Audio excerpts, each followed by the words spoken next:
So yeah, I knelt on this ID, it exploded, ripped off both my legs, below the knee on my right arm, above the elbow. When the lads are back on parade, I'm not going in a wheelchair. I'm going to stand shoulder to shoulder with them and get my medal pinned on my chest, stood upright. We're going to his tibia and fibula. Then they're like, we can't because he hasn't got any. So what they did, they made some very courageous and brave decisions.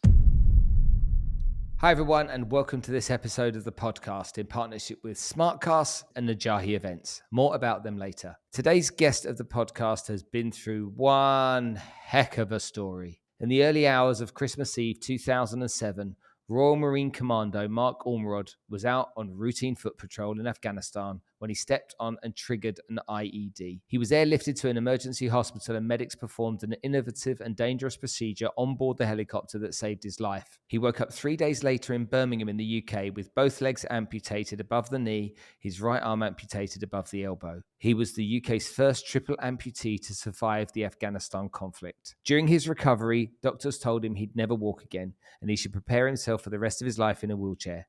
It would have been understandable for Mark to give up, but he didn't. To the contrary, he used his setback as a springboard for growth and reinvention. Today, Mark is an internationally acclaimed motivational speaker, a peak performance coach, and an author. He is a relentless charitable fundraiser and a daredevil who has performed stunts that many able-bodied athletes would find daunting. In 2022, he won 11 medals in the Invictus Games and has raised more than £500,000 through different charity challenges to support veterans. He has not used a wheelchair since 2009, and he jokes about the fact that children call him Iron Man because of his high-tech prosthetic legs. I can't wait to speak to this guy. Cue the music for the amazing Mark Ormrod.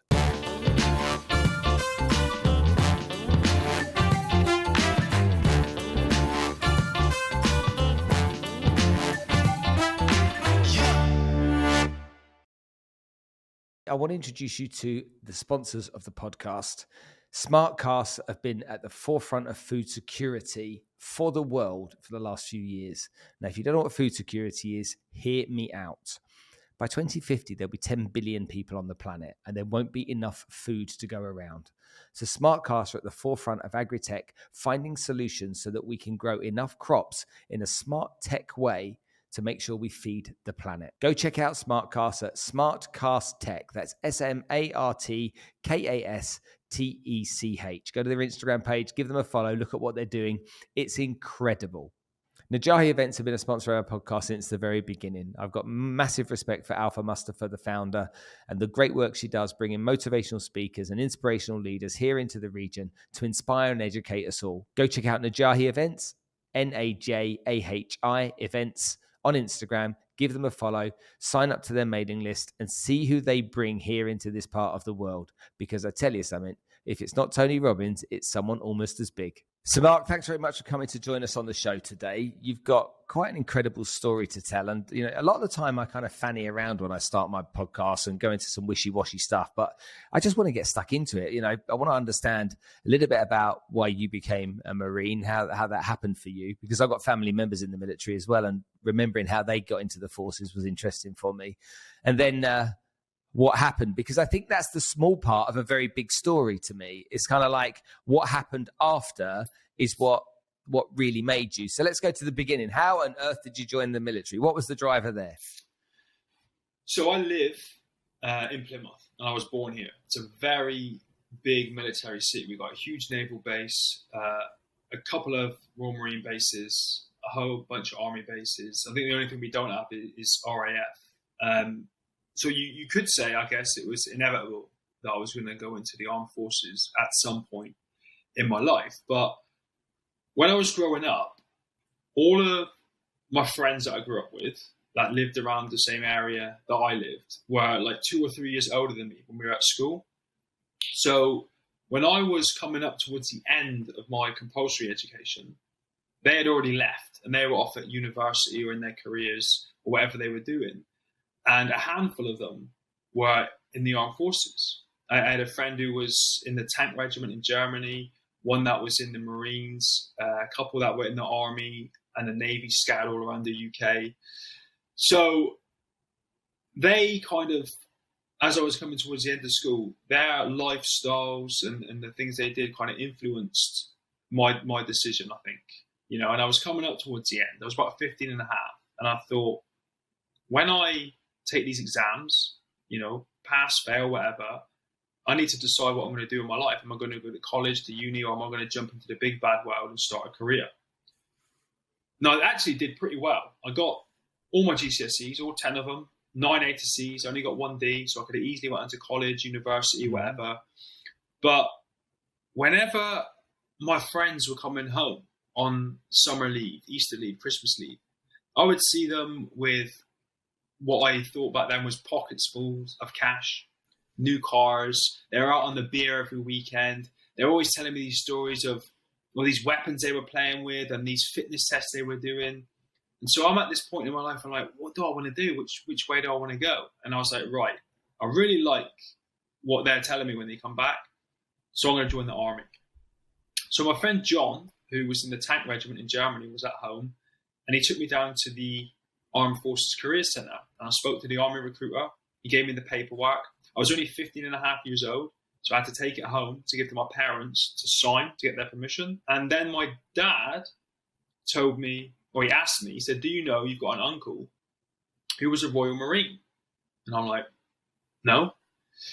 Now, so you have those people in your family that you grew up calling uncle. They're not actually your uncle. They're like your nan's sister's husband type thing, right? Yeah. And he lived about 20 miles away.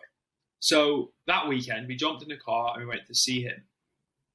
And I remember he lived on a farm. He had a horse, a big Alsatian, and the front door was like a barn door thing. And I opened it up, and straight in front of me was this giant framed citation and this silver sword with a green beret hanging on the end of it. And he sat me down. He was quite an intimidating kind of character. I was very young at the time, and he was, a lot older and more accomplished. And he started talking to me about the Royal Marines. And he told me about his career. He had gone in as a Marine, which is our equivalent of private, and he climbed the ranks to leave 22 years later as a captain. So he'd been all over the world. He'd gone from the bottom to the top. He'd done it all.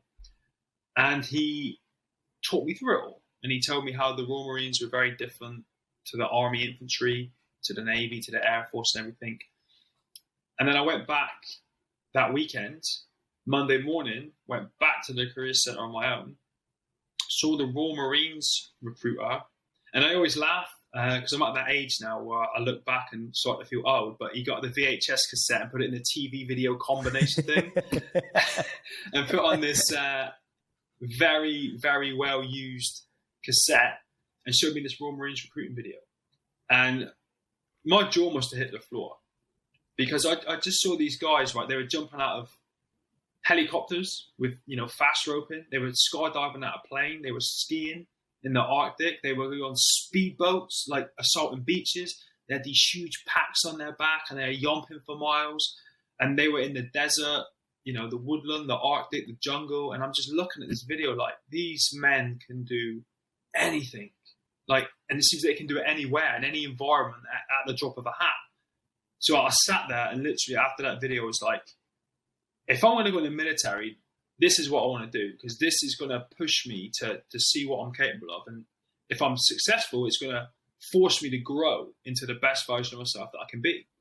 And so I took that paperwork home, got it signed, took it back down, went back to school, did my exams, like I said, did pretty well, got my 10 GCSEs, and just waited because I knew my mind had been made up. I waited for a date to be joined. What you have to do in the Royal Marines is you used to do a 3-day potential Royal Marines course. So you go to the Commando training center and it's a 3-day thrashing. And it is an opportunity for you as an individual to decide, is this really what I want to do for the rest of my life? Is this the lifestyle I want to lead? And for the guys that are taking the course to say, is this guy ready or does he need to come back after a bit more training? So that letter eventually came and I went and did a 3-day course and was successful. I passed that at 16 years old, first time. Went home, they give you a little training program, which I stuck to the letter. And it's like a progressive training thing to get you ready for when you start your recruit training. Went home and that was all I did. I would plan my whole week around, okay, I've got to do a booted run on Tuesday. I've got to do this many press-ups and pull-ups by Thursday. I've got to do this on Friday. And that was all I did until the next letter dropped, which came along and said, we'd like to invite you to start Royal Marines training in February 2001.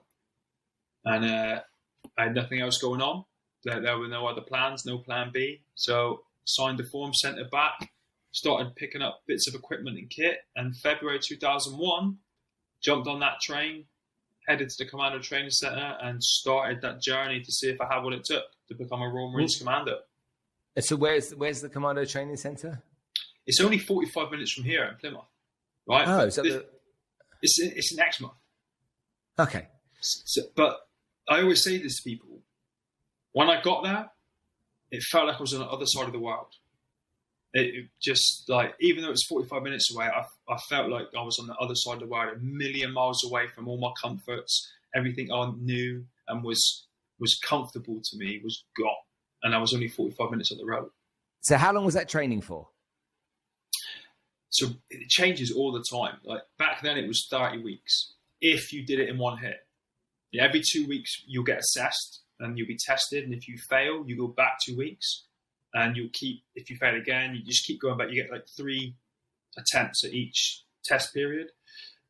And then obviously there's the possibility of getting injured, which could put you back months and months and months. So if you do it from day one. How long did it take you? I did it all first time.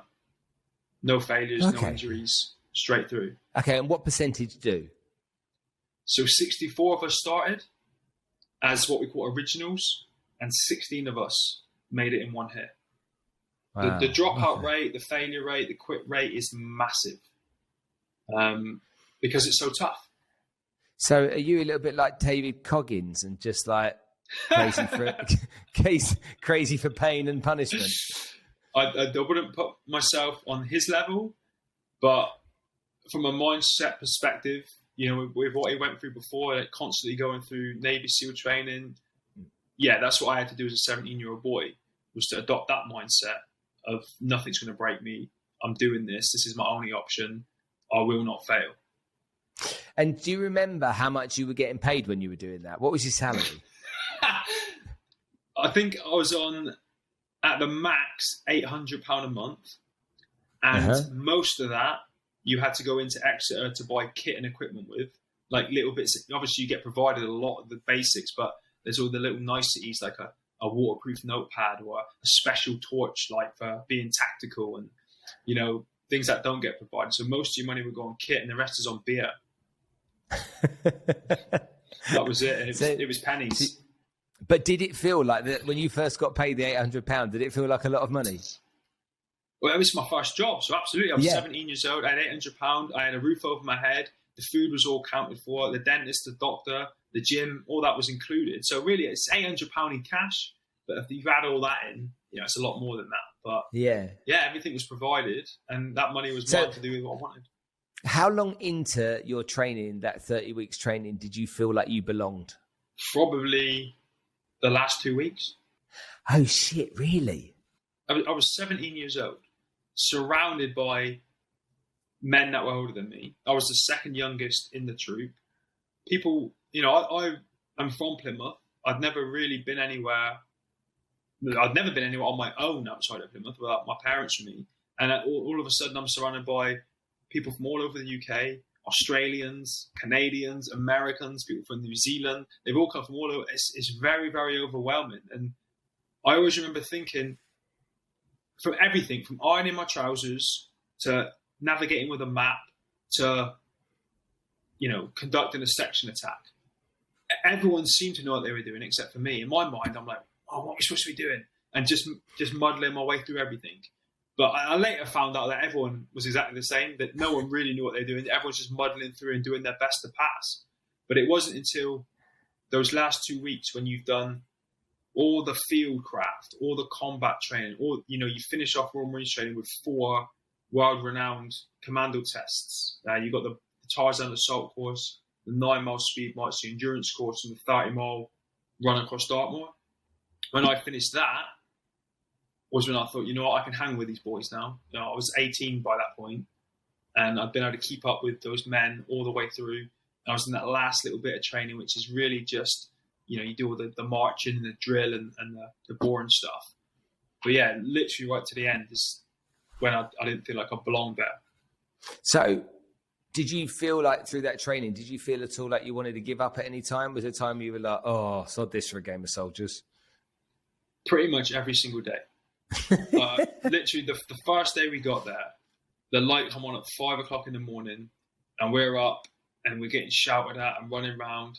And again, I'm 17 and then I've got 64 naked dudes running around beside me and I'm naked and I'm like, what am I doing? I want a bowl of cornflakes. I want to watch the Teenage Mutant Ninja Turtles. What am I doing? This is not how I live. And it was like that all the time. The pace was just so fast. And I was a school kid still. And then you come out of that initial 2-week, what they call the foundation period, and then you've got to start learning how to use weapons, how to navigate, how to look after yourself in the field when you don't have showers and stuff. And I just felt like I was drowning all the time and just keep my head above water every 2 weeks to be able to survive for the next 2 weeks. And all the time I'm like, there's got to be something better out there. I can get on the train now. I'll be home in less than an hour. I'll go do anything as long as it's not this. But what I did was I ended up breaking it all down. So, as well as being 30 weeks long, training comes in chunks and phases. So you could break it down into chunks and phases, then into months, then into weeks, then sometimes into days. And on extreme cases, I would break the tough days, when you've got like 4 gym sessions, an assault course session, I'd break that down into hours and sessions and just get, right, I've got through that session, tick. I've got through that one, tick. Get to the end of the day and collapse and then just start again the next day. Gosh. Wow. So then a lot of people join the military but don't ever get to see active service.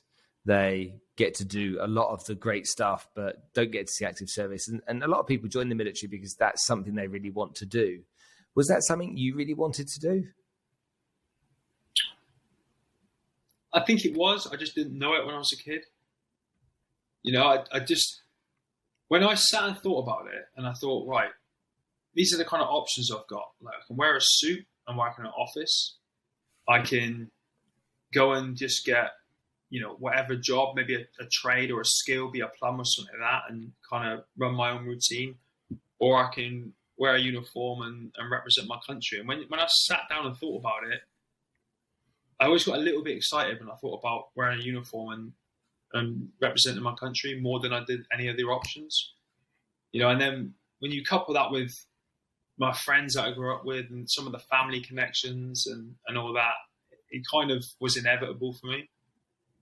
And I grew up as well in the 90s. I was born in the 80s, grew up in the 90s and was just like a big action movie junkie. So all my heroes, you Schwarzeneggers and Stallones, and they've done the Rambos and the Commando. I was just like, right, this is me. This is what feels right for me. I need to go do this. Okay, got it. So tell me the next step. You've come out, you trained, you passed training, you start to experience life within the Marines. It's now your home. Everybody is, talks about the fact that there's a strong bond between people. There's a brotherhood, a connection. Mm-hmm. That's because you have a sense of belonging, and that can happen in many different places. But in the Marines, it was for you. What was your first tour? So here's the thing, right? So you just said, many people will join the military and they won't see active service. So I started training in February 2001 and I finished in October 2001. So we all know what happened in September 2001 with the planes and the towers. So we were at that point of training where I just told you, where I started to feel like I belonged. We were doing all the marching and the drill, getting ready for the fancy parades. And we were having a break and we're all in the diner on camp, grabbing a burger and a Coke. And we see this happen on the TV. So we're literally like, and it kind of felt like a game to that point. It's like, yeah, look at us. We're elite soldiers. Yeah, we're going to go and take on the world. Then all of a sudden the game becomes a reality as we all see these planes crash into towers and we're like, guess where we're going soon? Because we're not, we've joined the elite branch of the UK military. If they're going to call anyone, it's going to be us. And that's what happened. Straight away after Christmas, early 2002, I got trained to go to Afghanistan on something called Operation Jacana. Now, I still don't know why, but literally I did all the training, and then last minute they went, right, you're not going now. Not just me, a bunch of us. They kept a lot of us back. So that was a little bit irritating because, you know, you're young, 18, and you want to go out there and you're a bit brash and cocky.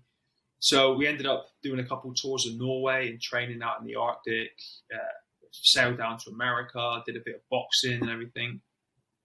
And then 2003 rolls around and Iraq becomes the big thing. So I actually deployed on Operation Telic 1 to Iraq in 2003 and was involved in that initial push of the Kuwait-Iraqi border that was all over the media. And then worked there for 3.5 months, involved in all that kind of stuff. I worked at a place called Azubaya Naval Base, I think, in Unkazar. And a bunch of the other lads pushed up to the palace and the oil fields. And I didn't really see anything for the whole tour I was there, which was, I found a little bit strange because I had this image of what an elite soldier was going to do in a combat situation, and I did none of it, personally. Like, I got a really good suntan, saved a bit of money, and that was it. That was my tour.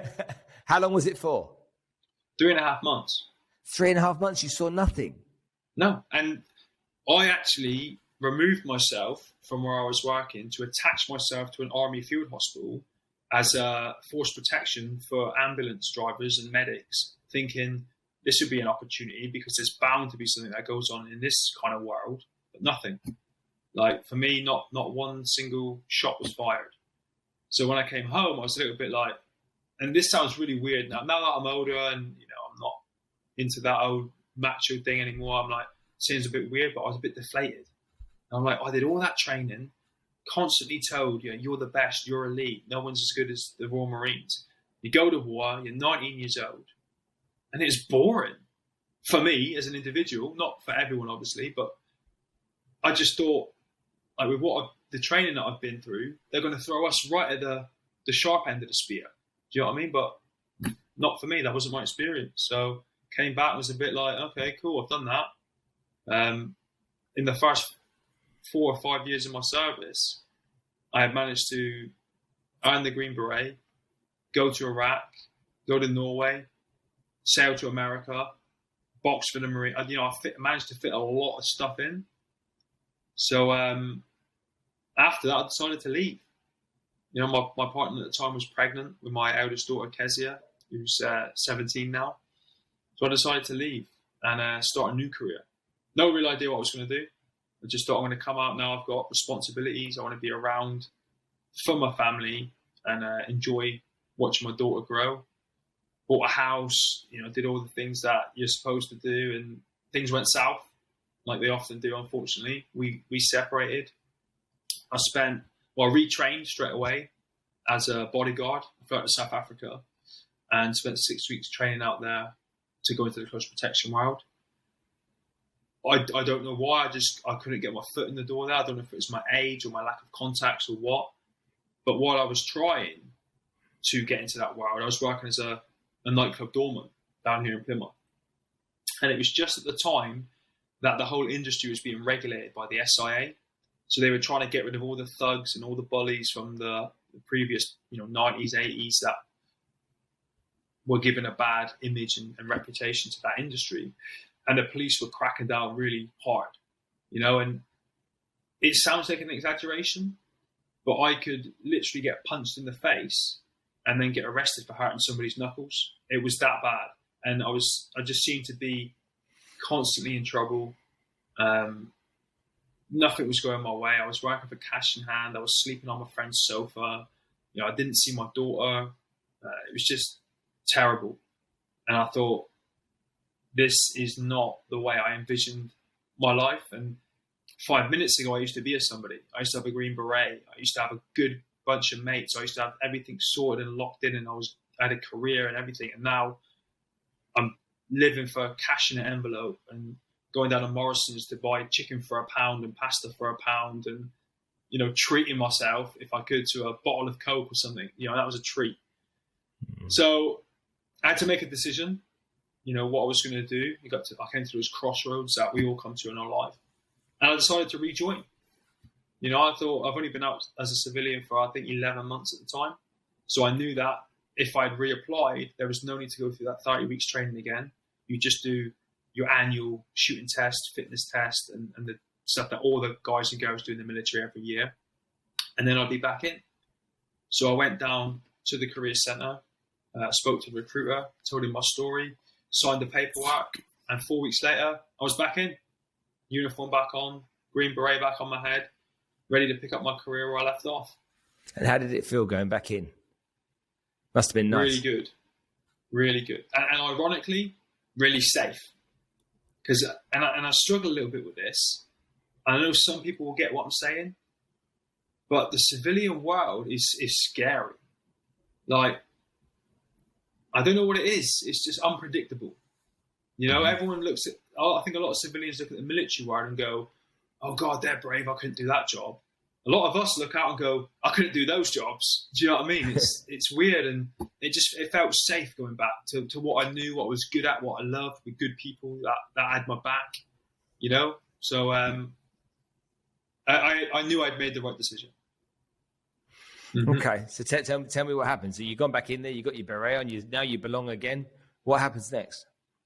So I was drafted to a place called 40 Commando in Somerset in Taunton, and they were, so at this time, Afghanistan had taken over from Iraq, and that was the priority.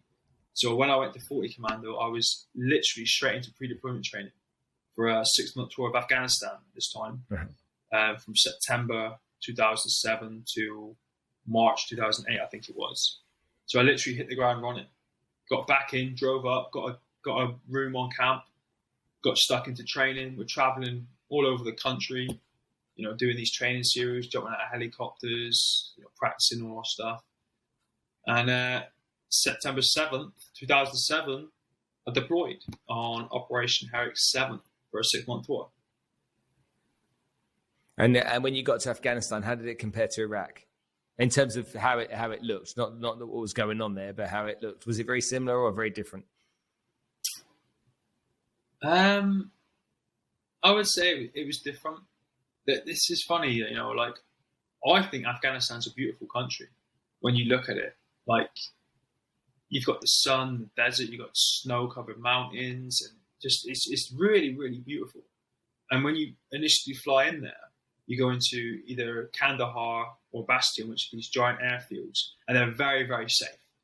And one of the things that kind of caught me off guard, because what was different to Iraq, was when I landed, they had like a Pizza Hut and a Burger King. And I'm like, what are we doing here? Is this going to be the same? Like, the Americans do it differently. And they had like Tim Hortons coffee huts. I think there was, at one point, an all-seasons ice rink at one of these places where you could go ice skating, like, all year round. Yeah. And I couldn't get my head around it. And we went straight away to this like giant hangar full of bunk beds and air conditioning and nice showers and everything. But we knew we were only there for a couple of days. And like 4 days later, after we'd sorted our kit and equipment out and we'd acclimatized as much as we could, they threw us on a Chinook and flew us up to Helmand to a place called Forward Operating Base Robinson.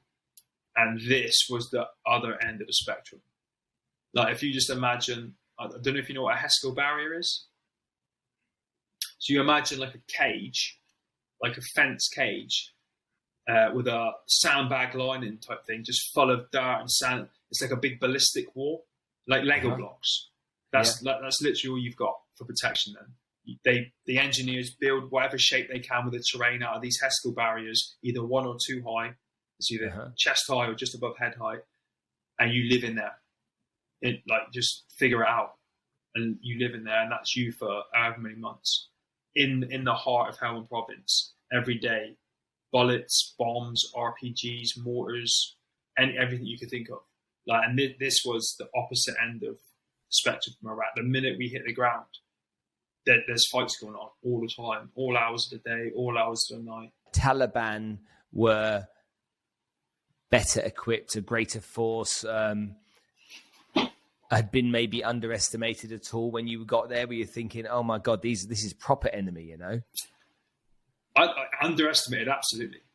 Like, I think what a lot of people think is a bunch of guys running around with flip-flops and AK-47s underneath a dish dash.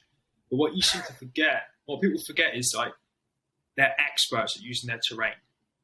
And, we'll come on to it in a bit, I imagine, when we talk about what happened on Christmas Eve. But if I knew now what I know now back then it's just the mistake I made was so obvious when it comes to terrain and all this kind of stuff. But, they don't have a uniform. So you don't know who you're fighting ever. And they use the terrain so well.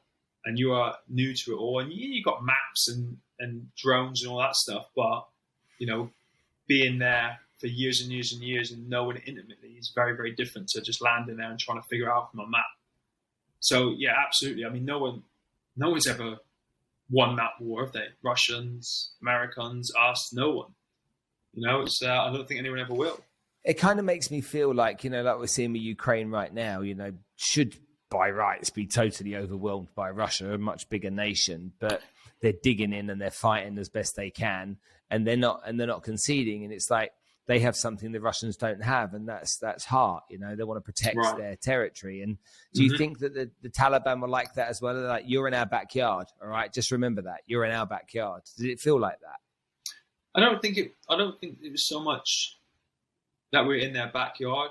I don't think the location was the thing. I think, their faith in, whatever is strong with them, that they're very much into that. And that gives them a real reason bigger than themselves to fight to the death. And you know what I mean? So I think that is a huge thing that they have over other people. Is that, do you think that most people in the military that go and experience that for the first time, regardless of Army, Marines, whatever, when they see that for the first time in the early part of their deployment, that makes them think, shit, man, okay, this is much more real than I ever imagined it to be?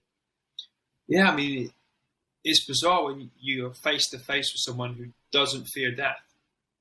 You know what I mean? They just literally don't care. I mean, they blow themselves up. They do not care. They in their faith, they believe they're going to something much bigger and better, and they're doing it all for a good cause. And how can you win against someone like that? It's crazy. So yeah, it was a very, very different environment and conflict. So you get over there, you've been in your Tim Hortons, got your nice coffee, had a couple of days somewhere nice. You've downed a couple of pepperoni pizzas, and here you are lumbered out in Helmand province in environments that aren't particularly nice. Was it hot or cold that time of year? Red hot in the day and freezing at night. Okay, so you're dealing with boiling hot days, dusty, dirty, freezing at night. What was morale like? So in our company, it was pretty good. We were going out on patrols all the time. We were trying to provide food and water and security for the villagers. The majority of them were happy that we were there, and they were on side and happy to see us. And we were trying to win their hearts and minds. We're coming into contact with the enemy on foot patrols or defending our positions and just whipping their ass constantly. They never got even close to injuring any of us for months, 2-3 months that we've been there. So our morale was pretty high. I think the only injury that we had in that 3 months was one of the lads fell off the back of a truck and twisted his ankle. So morale was high. We were doing what we were sent there to do. We were helping as many people as we could help. And people were happy. So then what happened? So our manpower got restricted slightly. Halfway through a 6-month tour, some people get ripped out to go on R&R, to go home for 2 weeks, and then they'll come back. We had that injury that I talked about. A couple of people had DMV. So where we were always mounting these foot patrols and going out of the base every day and taking the fight to the enemy, we had been restricted and we were stuck in for a couple of days. So we were getting a little bit antsy in there. We wanted to get out and carry on doing what we were doing, because that disruption in pattern is a weakness for us, and that's an opportunity for the enemy to attack. So we wanted to get out as soon as we could. So a helicopter came in. We got a couple more bodies. We put them in the watchtowers and the sangers on camp, and we got ready to go out on a patrol. So it was Christmas Eve, 2007. We were called up to the headquarters compound at about 6 o'clock in the morning and given a brief. We went back to our compound and did what we always did, prepared all our kit, equipment, put radio, battery, all that basic stuff.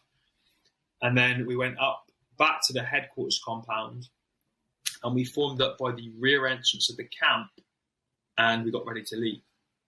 Now, the funny thing is, prior to this patrol, all the ones that we've been on were 2, 3, 4 miles out, 5, 6, 7 hours at a time. This is your mission. Go disrupt this location, go destroy this weapons cache, that kind of stuff. The idea with this one was that we would just leave the rear entrance of the camp in 2 sections for 8 men in each section. One would go north, one would go south.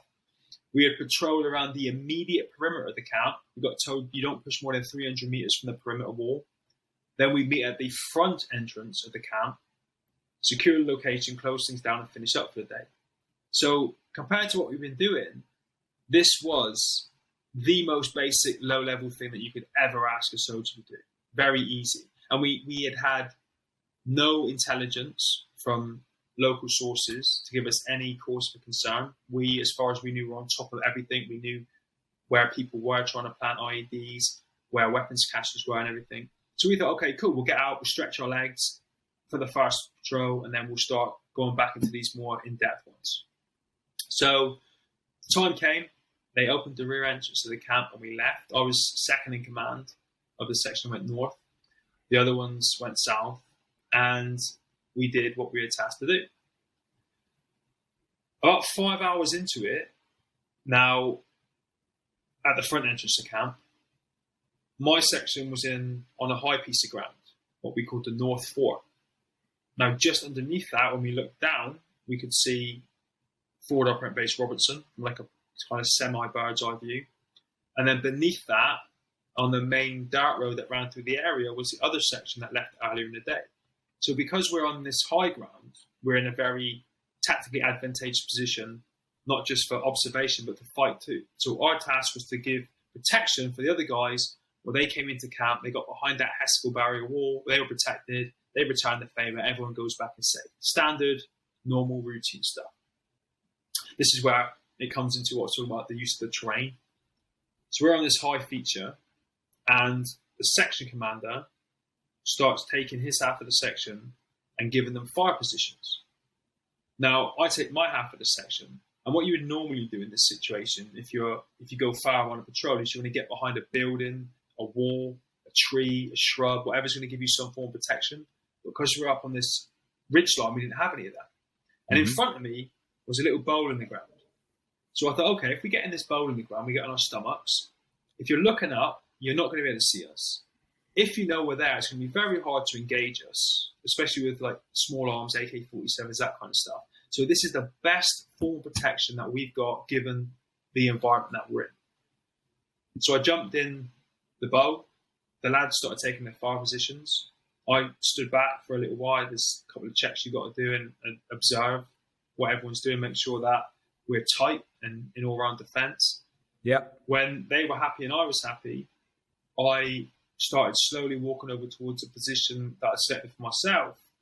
And as I went to get down to my stomach and I put my right knee on the ground, that was the minute that I knelt on and detonated an improvised explosive device. So, you remember what I said about the use of terrain? Mm-hmm. So, I mean, this, when I look back on it, that is the most, that they know that you're going to want to take cover somewhere and that's your only option. So it's the perfect place to put IEDs, isn't it? But when I'm 24 years old, young, you don't think that way. You're just like, right, how can we get the safest possible place that we can be in? And unfortunately, what was safe for me was a perfect place to lay IEDs for them. So yeah, I knelt on this IED, it exploded, and ripped off both my legs, below the knee on my right arm, above the elbow. Immediately? Kind of. So both my feet were gone. All of the flesh from my tibia and fibula was gone, but the bones were still there, connected at the kneecap. It was almost like you could just snap them off at the knee. And the heat must have been so extreme that it just incinerated all the muscle and flesh. It was, like, this is going to be a weird comparison. Like you see some spare ribs and you can just pull the bone clean out and the meat falls off it was like that. Like the meat had just fallen off the bone and there was just these broken, like shattered tibias and fibulas covered in dust and sand and blood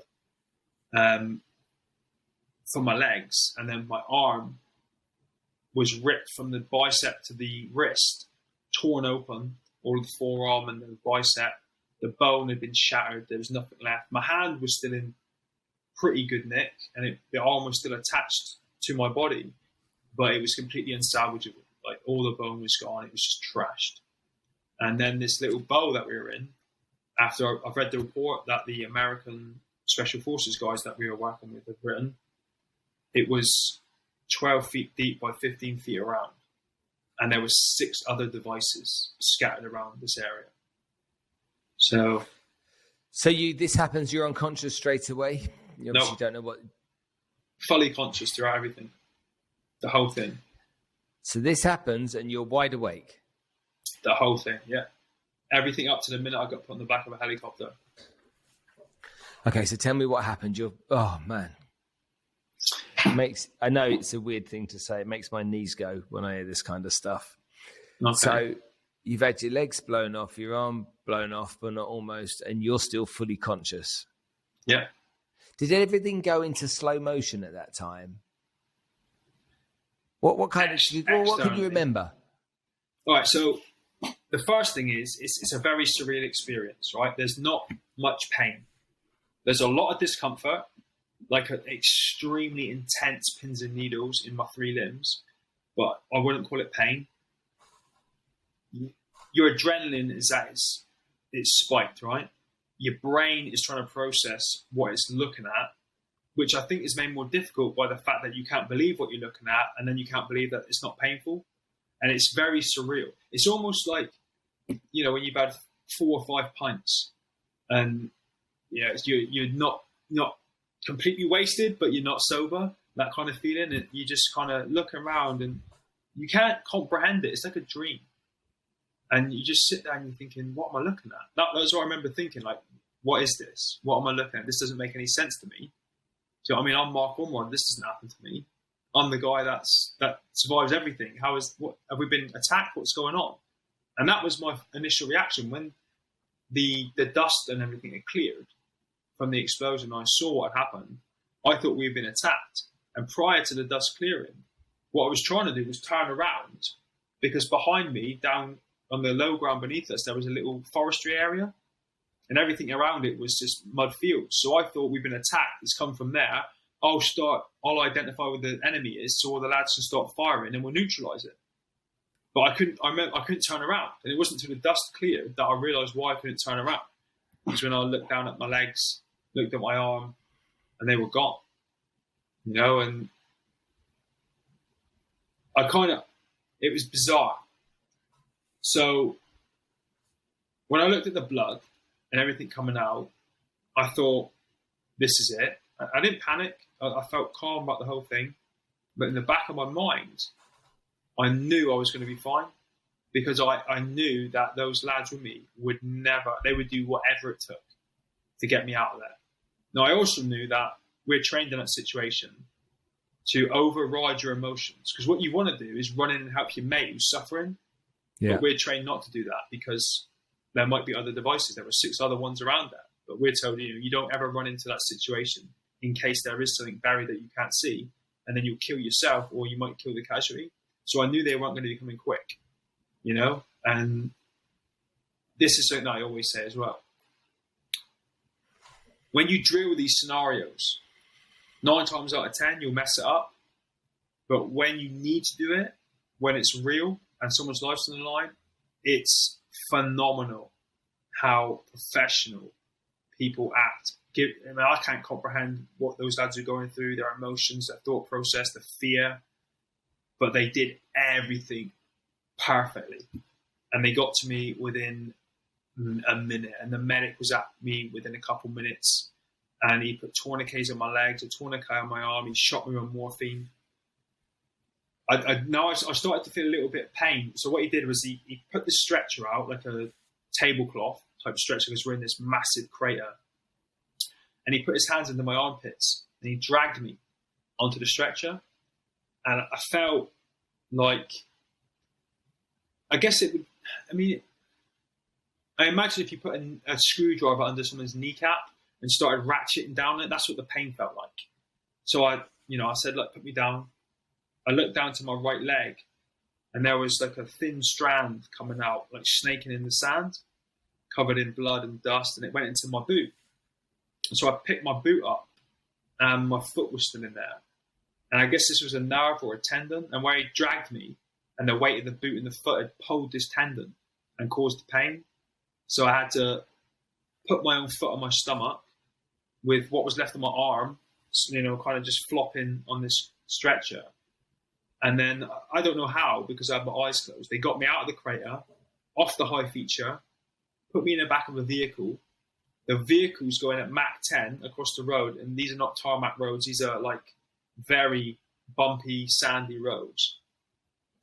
The Taliban, or ISIS, whoever it was, actually blocked the road with a truck to stop me getting through. I only found this out a couple of years ago. And because you don't know who they are, because they all wear civilian clothing, you can't really do anything. Our rules of engagement don't allow it. So luckily we managed to swerve around it and smash the back of that out of the way. And we start driving up the incline to go in the front gate of the camp. And because of how loose the ground is, you have to be quite aggressive sometimes when you're driving, otherwise the vehicle would slide under the loose footing. Yeah. So the driver is like, left and right, accelerate as hard as he can. And then a medic fell at the back. Now, I'm high at this point. I'm morphine. So I don't feel any pain, and everything to me is funny. I don't got a care in the world. So I see this guy tumbling at the back and I'm chuckling to myself. And then I went out after him. Now, as the bottom of my spine hit the tailgate of the vehicle, the driver swung around, put his arm out and just grabbed for whatever he could grab to keep me in. And he ended up grabbing the femur bone coming out of my right leg. And kind of held me half in, half out this vehicle. And then he left the medic, and the medic was fine because that other section of 8 heavily armed men that we were with were at the bottom of the hill, so he was safe. So he left him, drove me to the helicopter landing site, and the last thing I remember is the storm, the sandstorm that gets created from the propeller blades, the heat coming out of the exhaust, and the mechanical noise of the tailgate as it dropped. And that's when I blacked out, and later on found out that they had classed me as dead. Wow. That's some story. It gets even better. I can tell you the next bit. Come on. No, I don't remember any of this, but I've met all of the medics that were on that helicopter since that day. And now, what happens with a casualty in a wartime situation like that? You've got different classifications of casualty, right? So if you've got a guy that they class as dead and a guy who could be dead, as harsh as it sounds, you leave the dead guy and you put all your effort on the guy that could be dead because you don't want 2 dead guys. So they were feeling me for a pulse and they said I didn't have one. They tried putting intravenous lines into my veins to give me fluids, but they collapsed because of the blood loss. And then when they put an oxygen mask on me, they said it should steam up to show that you're breathing, but it didn't. So they literally pushed me in a corner and left me and classed me as dead. Well, they all got to work on one of the other guys that was injured. Now, he had shrapnel in his back and in his tricep, so it wasn't life-threatening, but you never know what could happen. So they're like, right, this guy's dead. Let's put all our attention on this guy. Luckily, one of the medics walked past me to get some equipment that he was going to use on the other guy, and he said that my eye fluttered, which to them meant that my heart was still beating. So he alerted some of the other medics. They came over to me, and 3 days before this incident, the people in charge of the Army Medical Corps, if that's what they're called, had given the green light for this new technique to be used, where if you can't get intravenous lines into some of these veins. You can drill into their tibia and fibia and administer fluids that way. Problem being, I didn't have a tibia and fibia anymore. They were there, but it wouldn't have worked because they were just trashed and smashed. And so these medics now, they've got this glimmer of hope. They're like, right, we're going to his tibia and fibia. Then they're like, we can't because he hasn't got any. So what they did, they made some very courageous and brave decisions. And they drilled into my hip, one in the front, one in the back. They put an intravenous line in through there, and within 3 minutes, what, into your bone? Straight into the bone. Yeah. Yeah, straight into the hip bone. And what are they trying to get? They're trying to get into the center of your bone. I have no clue. They're administering fluids. So normally you go through veins. You just think about that. They can't. Yeah, you go through veins. If you're going into bone though, where's the fluid going? Is it? I have no clue. Center of the bone's moist, isn't it? The center of the bone's soft. Wow. I don't know, but I know it works. God. Yeah. That's all I know. I don't care what they did. I know it works. So you're then 3 days later, you wake up in hospital. Is that correct? Yes. Yeah, I was in a drug-induced coma for 3 days. Do you wake up? You wake up in Birmingham? Selly in Birmingham. Yeah. Selly, okay. And what's your first thoughts or memory of waking up? What do you remember? So it's probably like one of those movies where you see people getting rushed into the ER and they just see the blurry lights in the ceiling. So I remember I was trying to open my eyes, and I remember it being a huge struggle, and like I had no energy.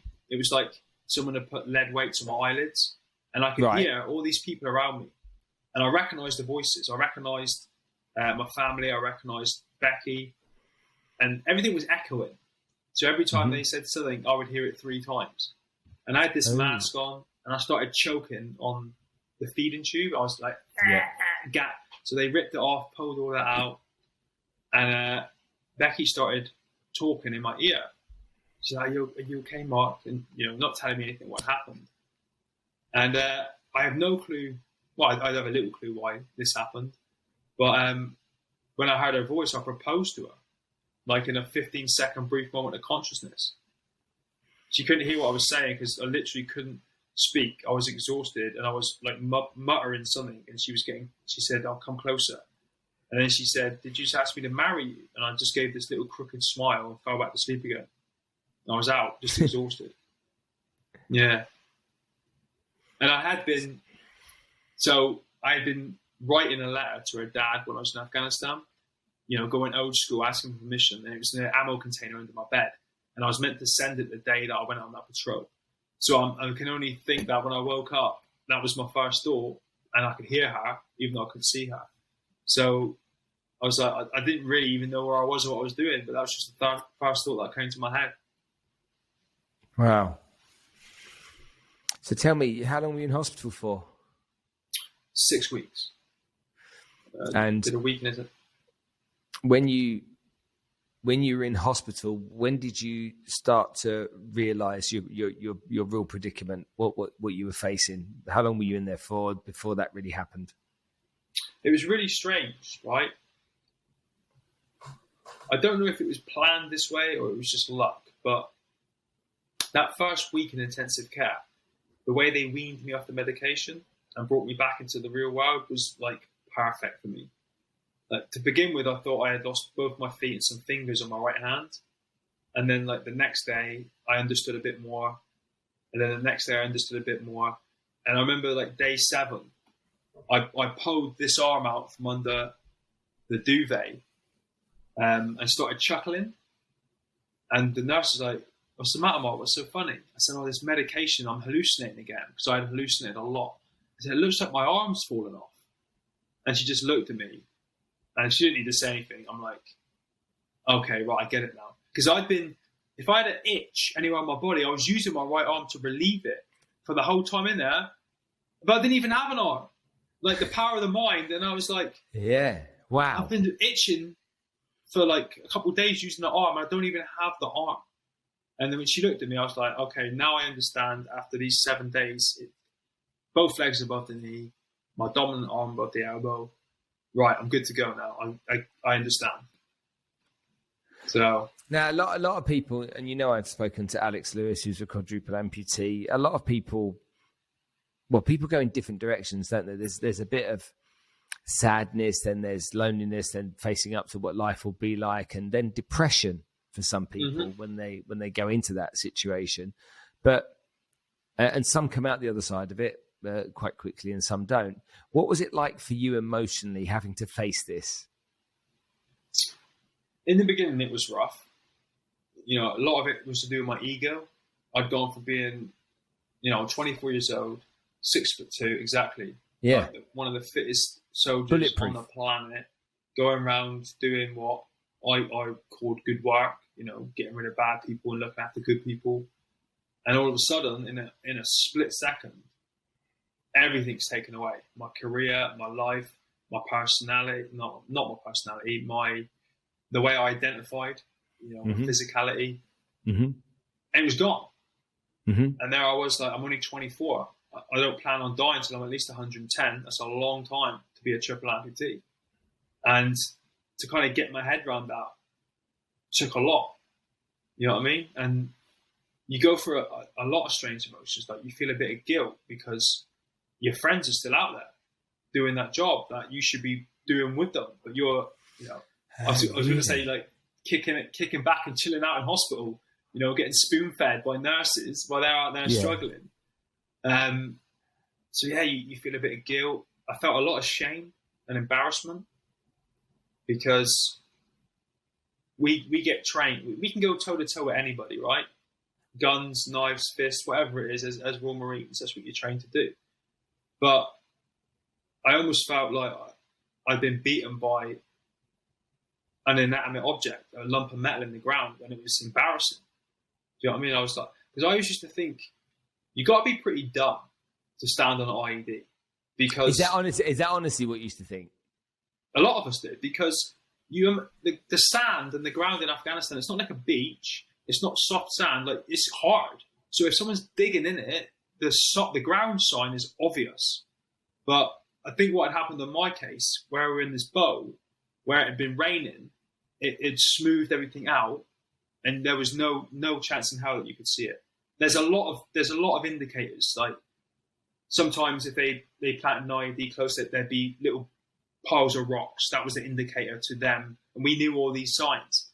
So we knew what to look for. So I thought, you got to be pretty dumb to stand on one of these things. And then I did it, and then I'm lying in hospital, and it's not like a computer game. I can't reset it and start again and go, I'll be better next time. That's it for life. So I felt quite embarrassed. That's why I didn't have anyone visit me for a number of weeks, because I just, I'm not. It's not that I'm not a crier, but I thought, if any of the lads come in now, I'm just not going to be able to control myself. I'm just going to burst out crying because of embarrassment. So I told everyone I didn't want to see anybody, and just kind of dealt with things myself for a little while. And did you feel like a failure? Yeah. All sorts of stuff what people don't understand. They don't get it.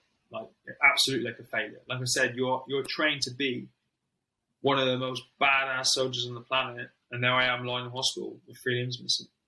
Beaten. There was a time in my life where I was clinically depressed and wanted to kill myself. And I planned how I was going to do it. It was all organized and whatnot, but it was one of the calmest times in my life. So I'd gone through this extreme desperation and loneliness and lots of these types of emotions to a place where I'd made peace with everything.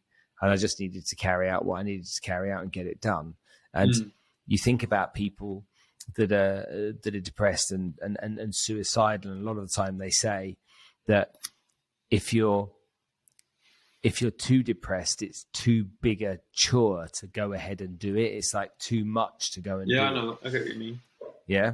And so that calm that came over me, I found as I look back on it now, it was 10 years ago, I look back at it and I find it a very strange emotion. So as you talk about this now, is the feelings that you had that they're not necessarily logical when you look at it in its entirety, but when you think about it emotionally and you explain it the way you do, it does make sense. It's like you're sitting there, I never knew that you have to be pretty stupid to stand on an IED. The fact that you say that, and all of you guys would talk about that, that makes a lot of sense. That you felt the way you felt. Are you one of these kind of guys that suffered with mental health issues and got yourself into, a really dark place for a long time? Or have you always been a kind of positive and optimistic kind of chap and found your way out of it in a relatively short space of time? I would say I've been very lucky in that I haven't suffered with that, but also, to take a little bit of credit, I've been very proactive with it.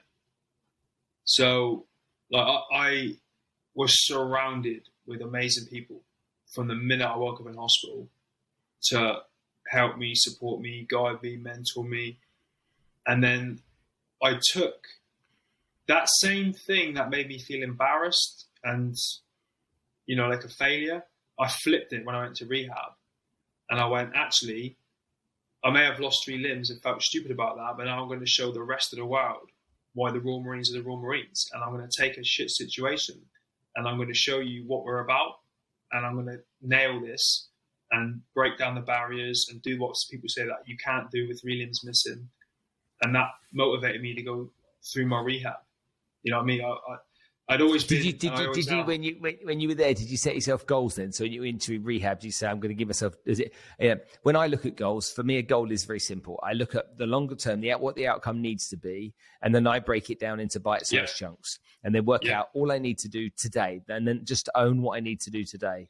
And as long as I get that done, then eventually the goal will be achieved. Is that how you looked at it? Yeah. The very first thing I did the day I got to rehab, because my unit was still deployed, they had a month left. Then they were going to come home and get 10 weeks leave. Then they would go back to 40 Commando, and we have a medals parade where all the families of all the men and women attached to the unit will come, and a VIP dishes out the medals. The day I got to rehab, I said, when the lads are back on parade, I'm not going in a wheelchair. I'm going to stand shoulder to shoulder with them and get my medal pinned on my chest, stood upright. So every day in rehab was about 1% gains, one more step, one more hour awake, because I was still fighting fatigue, and it takes an above knee amputee, double above knee, 300 to 500% more energy to do anything than anyone. So I was constantly exhausted in the early days, just walking and sleeping and walking and sleeping and trying to sort my nutrition out and my recovery out, and just making 1% gains in all those areas, so that when that day came around, I achieved that and went out and walked on the parade ground. It wasn't pretty, because I hadn't mastered how to use prosthetics. It was pretty ugly the way I was walking. And it was unbelievably painful to be stood up for 45 minutes with how raw my limbs still were.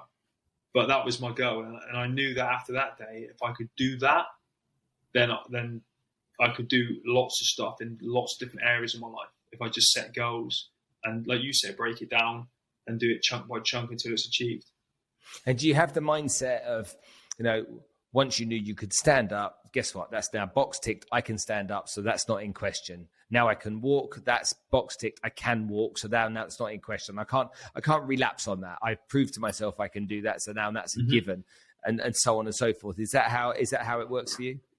Yeah, and then you just take those things when you've ticked the boxes, and then you work on improving them. Yeah. So now I can stand a little bit longer. Now I can walk a little bit better. And because walking's it's very complicated.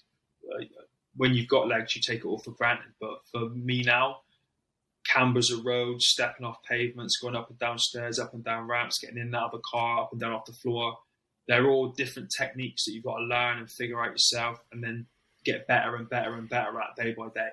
So rehab is still going on now. Every day's a learning day still now. Tell me how you've used your experience to help others.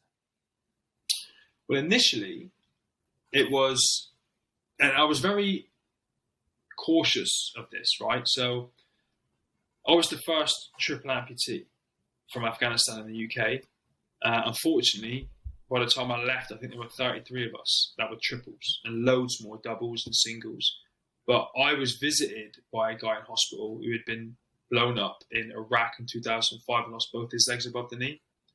And it really helped me change my mindset, because I'd physically seen what was possible.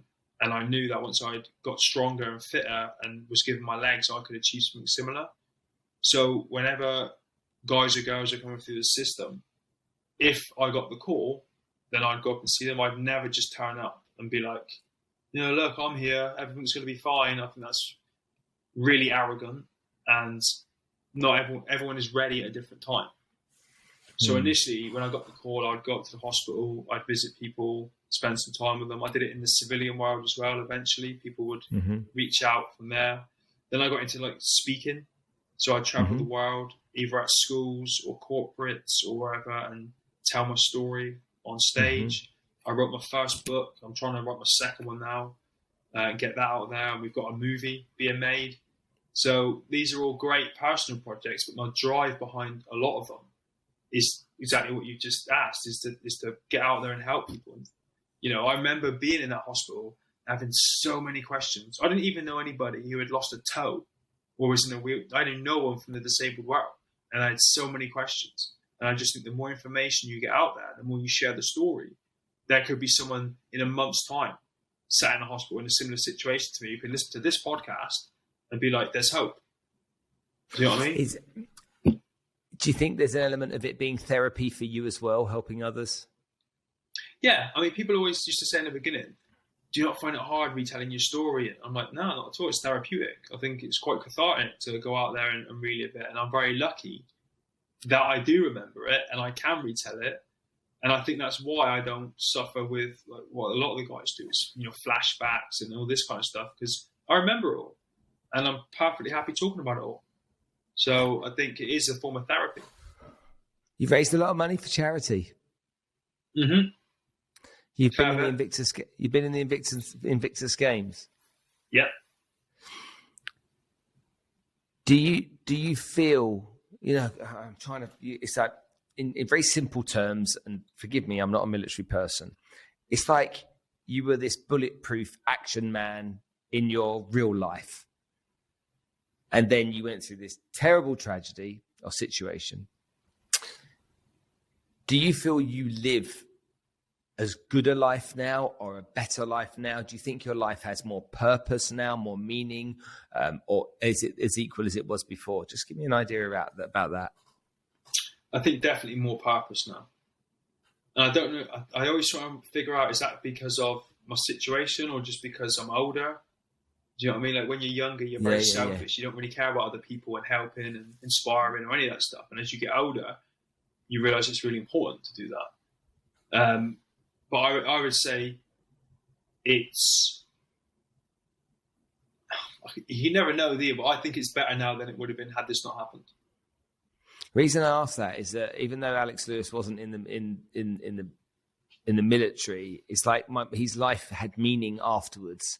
The work that he was able to do to raise money for prosthetic limbs, the adventures that he's been on since, it made him realize he was existing rather than, that's different to you because you were living, but he was existing and he loves his life now and he feels very grateful that he has the opportunity to do what he does. And you've got what did you raise? 50 quid, 60 quid? What was it? How much you raised? Are you talking about last year or in total over the years? In total. I think it's about 4.5 mil, maybe. 4.5 million. It's hard to go. I've never tracked it.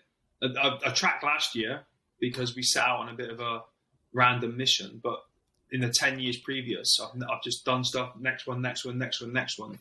But I think it's about 4.5. That's mega. You do acknowledge that, yeah? Yeah, no, it's cool, and it's it's a nice way to do something with my situation. Do you know what I mean? I mean, I'm okay. Hold on a minute here. 4.5 million quid you have raised. Yeah, I guess so. But this is like 10 years, 10, 11, 12 years. Doesn't matter. That's 450 grand a year if you want to do it per year. That's still... Okay. That's a shit ton of money, man. That really is. That's phenomenal. Yeah. Like really phenomenal. Tell me about before we finish up here, tell me about the Invictus Games. What has that done for you? How have you enjoyed it? I know you're like the Tony Hawk of the Invictus Games, all the bloody medals you win all the time. That was a funny one, So prior to joining the military, I used to compete as an amateur in kickboxing and Muay Thai and boxing. Okay. And they were my sports. So when I was injured, I had no interest in any of these adaptive sports. I actually found them quite condescending. I'm like, I was a martial artist, a Royal Marine. I'm not doing a 100-meter sprint and getting patted on the back by someone going, "Oh, aren't you so lucky?" Or "Aren't you so good?" I hated it. And everyone used to say to me, it was bizarre. Like, I used to get in these conversations with strangers, and in the first 5 minutes, it was always like, "So when you did the Paralympics then?"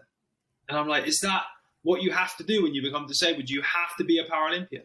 And I went that opposite way. I'm like, forget sport, it's rubbish. I'm not doing it. And then in 2016, at Christmas, I was sat right where I am now, and I'm drafting up my goals for 2017. And I realized that Christmas Eve 2017 was my 10-year anniversary. So I'm like, okay, what can I do to celebrate that I haven't done before? And the only thing I hadn't done was sport. I just swerved it the entire time.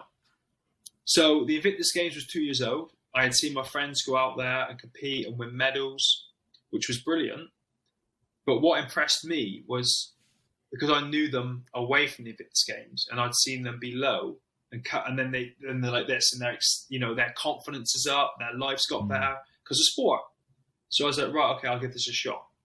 So I applied, and I honestly didn't think I'd have any chance. There's like 650 people applied.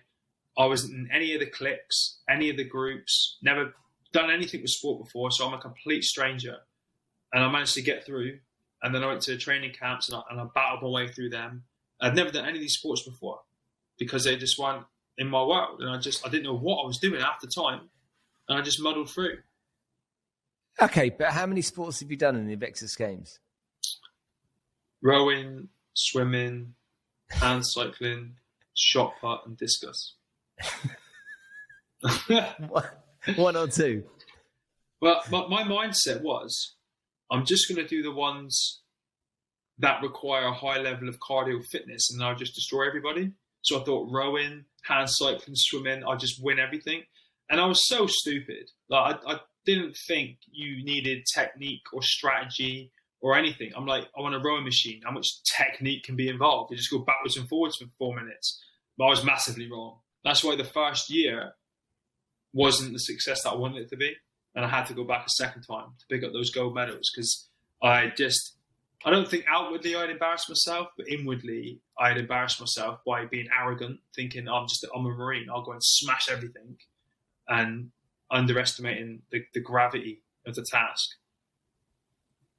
What message do you have for anybody that might have maybe not got to the same place as you through an IED, but anybody that's suffered the loss of limbs through a million different ways, that's going through a tough time? What kind of message do you have for people like that might be listening today about how they should maybe position it in their mind, look at it and look forward? I think the most important thing is that people understand that every single person's situation is individual to them. So I've got friends who are triple amputees, and on paper we're identical, but in real life we're worlds apart. Not just in terms of our injuries, maybe limb length. One of my friends has got no muscle on both of his legs, so he's prone to infections a lot. Everyone's completely different. So don't look at some other amputee doing things thinking, why can't I do that? They're worlds apart. You have to mold your situation to suit you, if that makes sense. Mm-hmm. So never, ever be hard on yourself and be like, well, that guy's doing this, why can't I do that? That girl's done that, why can't I do that? Everything's individual and unique, and you're on your own individual journey. Do you know what I mean? And you have to explore yourself on the journey, mentally and physically. You need to be around really good people. It's not easy to do, but you have to kind of be selfish, and especially in the beginning, and get rid of the people that make you feel shit, the people that tell you you're dreaming and you can't walk upstairs with double above knee amputations, and just leave them people and concentrate on you. Look around for you for inspiration. Jump on the internet. That's what I did. I found a triple amputee in America doing phenomenal things, and he mentored me and got me to be wheelchair free on the 9th of June 2009. Never used a wheelchair since because of him and his team. You know, you've got to set goals. We talked about that just now.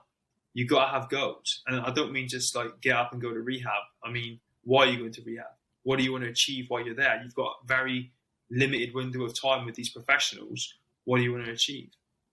And in the most respectful way possible, when we talk about professionals, don't take everything that they say as gospel. Because if I did that, I'd be in a wheelchair now, probably overweight, drinking, not living the life that I'm living. Go out there, use the internet. There's information everywhere. There's support everywhere, resources everywhere. Go out and find the people that are doing what you want to do, people that live in the way that you want to live. Reach out to them, find out how they did it, and go and do it for yourself.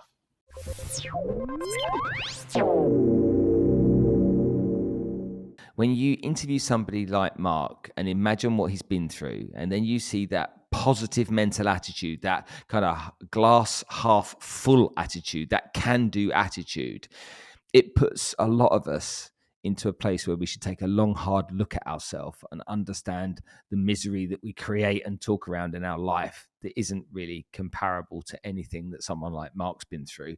And if he can be positive, then we have no excuse.